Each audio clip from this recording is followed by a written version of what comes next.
आम्ही सरकारला प्रायश्चित्त मागण्यासाठी आहे।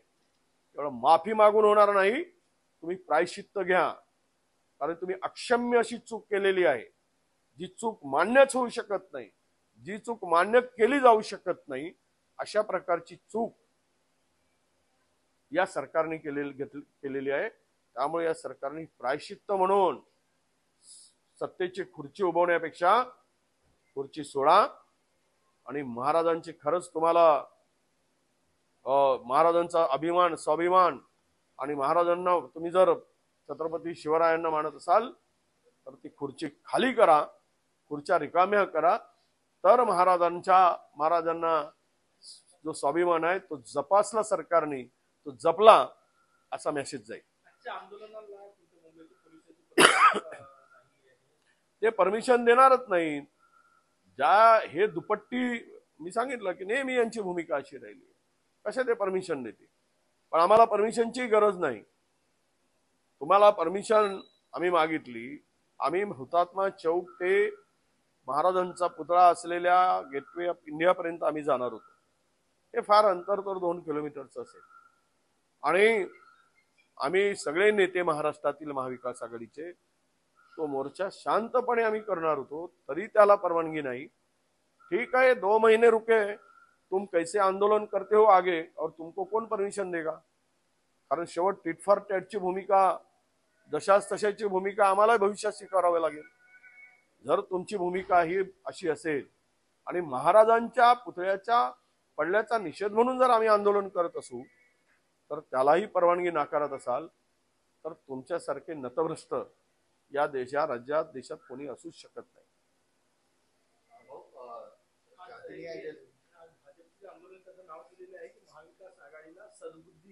हो, म्हणजे कुबुद्धी त्यांच्या डोक्यात घुसलेली आहे आणि आम्हाला सद्बुद्धी मागत आहे।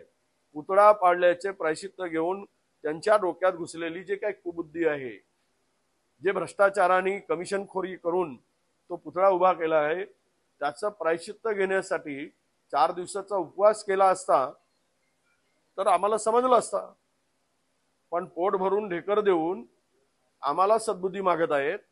यापेक्षा यांच्या कथनी आणि करणीतला अंतर काय आहे, म्हणजे स्वतःचं पाप लपवण्यासाठी चोरांनी एक दाखवत, म्हणजे स्वतः चोरी करणं आणि दुसऱ्याकडे बोट दाखवणं की हा चोर पडतोय आणि लोकांना त्याच्या मागे पळायला लावणं, आणि स्वतः मात्र चोरी करून माल दाबून लपून ठेवणं, असा जो प्रकार चोराचा असतो तसा प्रकार भाजपचा आहे।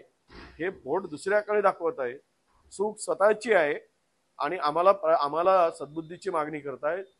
ईश्वरा, या कमिशनखोर, खोकेबाज, धोकेबाज, भ्रष्टाचारी सरकारला सद्बुद्धी दे की यापुढे तरी अशा घटना महाराष्ट्रात घडणार नाहीत आणि महाराजांच्या स्वाभिमानाला आणि जयतेला, महाराष्ट्रातील जनतेला कुठलेही त्यांच्या भावनेला ठेच पोचणार नाही, अशा प्रकारची सद्बुद्धी भाजपवाल्यांना देत या महायुती सरकारला द्या, अशी आमची ईश्वराकडे छत्रपती शिवरायांच्या चरणी प्रार्थना असणार आहे।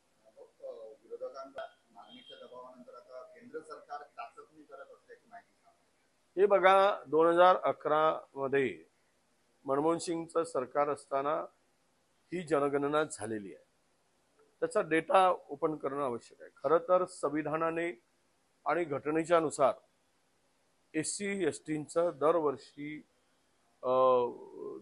जनगणना करणं तेही अनिवार्य आहे। या वर्षीच्या बजेटमध्ये तशी कुठलीही तरतूद नाही आणि चाचपणी करत असेल तर आनंद आहे। जातनिहाय जनगणना व्हावी, ज्यांच्या समाजामध्ये आज जे काही तेढ निर्माण झाली आरक्षणावरून, तर त्याच्यावरचा एकमेव तोडगा ही जातनिहाय जनगणनाच आहे, त्याशिवाय दुसरा मार्ग असू शकत नाही। म्हणून आमच्या नेत्यांनी, राहुलजींनी यावरचा हा उपाय सांगितलाय, त्याला प्रतिसाद मिळतोय, त्यामुळे सरकार घाबरली आहे आणि त्यासाठी हा राज्यात, या देशातील आदिवासी, दलित, ओबीसी, बहुजन जो 90% आहे, 85-90% आहे, तो विरोधात जाऊ नये म्हणून आता त्यांनी ती चाचपणी सुरू केली असावी असं मला वाटतं।